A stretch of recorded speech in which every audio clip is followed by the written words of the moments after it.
Hi everyone, again, my name is Malloy. I'm with MKSK Studios. We are a landscape architecture, urban design, and urban planning firm, so that, I guess, gives me credentials to get up here and talk to you about what we do.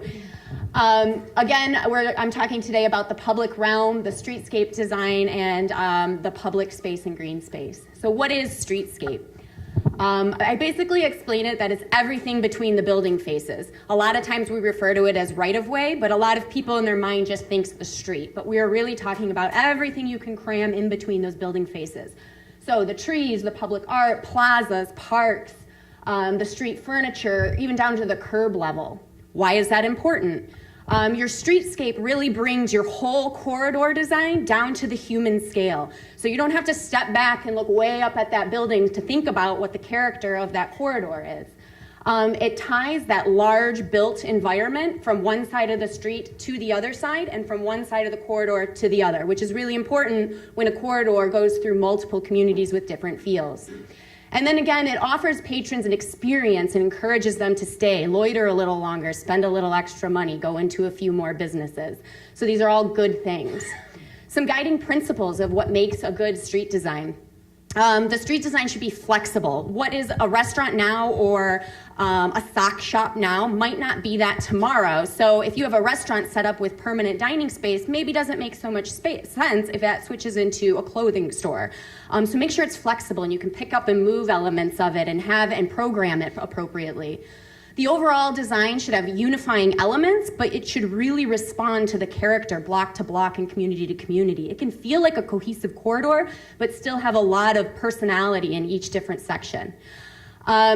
It should be programmed so that people are encouraged to use the streetscape, and the pedestrian experience should really have precedence within the corridor. Yes, you want access to parking to be clear so people know where they're going and how to get there, but really that pedestrian experience is what you're looking for. That's what makes people want to stay. So we're going to talk about specific materials and design elements and what those might encompass. And it's everything kind of that you see here, but we're going to break it down into each individual element that you need to think about. Think as broad as roads. What's the material of the road? What does that look like? Your curbs, are they concrete curbs? Are they granite curbs? That all gives your street very specific character as you move along the corridor. Your crosswalks, are they well defined and well lit? Can you see them? Are those a different material to give you a quirky, characteristic of your community? Move on to the sidewalks. Again, material is important. Sometimes a lot of people have trouble traversing over brick or pavers, so that's something to think about. If you have an aging community, maybe just concrete with brick accents is a better move. Lighting. So lighting is important on a number of scales. The design of the light post itself can give your community a lot of character, but also just the actual level of lighting. Is it 4K LED or 3K LED? That really makes a big difference. Making sure that you have lighting for the vehicles traveling on your road, but also the shoppers walking along your sidewalks, and make sure that that light works with the storefront lighting. Your landscape elements, so your street trees, your planters, those flowers, are they movable planters? Are they permanent? Do you have street grates, or are they long planters themselves? Do you bunch your trees at one end so you can see some storefronts, or do you spread them out evenly if it's along a residential stretch? Your street furniture, trash receptacles, are they spaced well enough that they're actually being used and people aren't littering because they can't find one of your trash receptacles? Your benches, are they facing, the parking, or are they facing inwards to have little living room gathering spaces for people to sit on?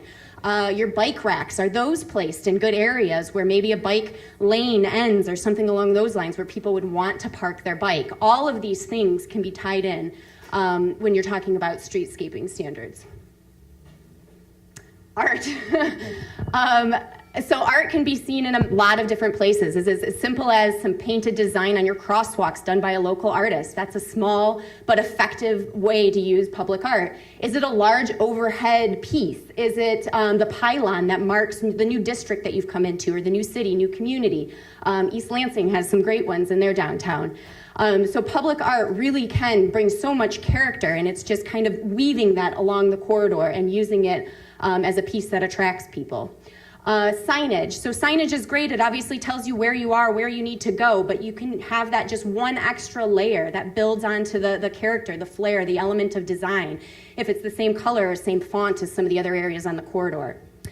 So changing landscapes and existing conditions. Obviously, this is a long corridor. It goes through multiple communities and multiple neighborhoods. It doesn't all have to be identical. We're not trying to create an amusement park here. This isn't Disneyland. This is a real place that lives and breathes and grows.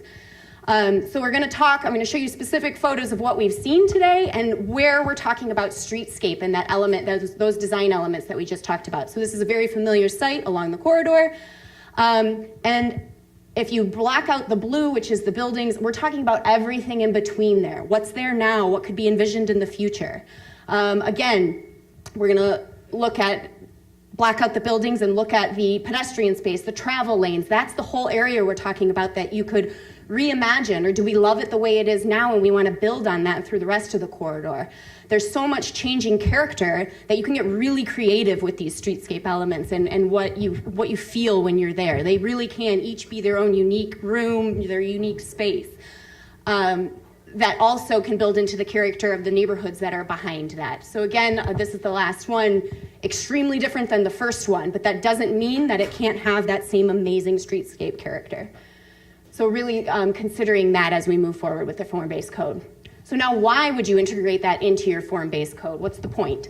And so a lot of people think form-based code, they think about the buildings, but if you build that into the code, you can aids in design costs for the streetscape. So those designs are already done, the expectations are already there, they're preset standards.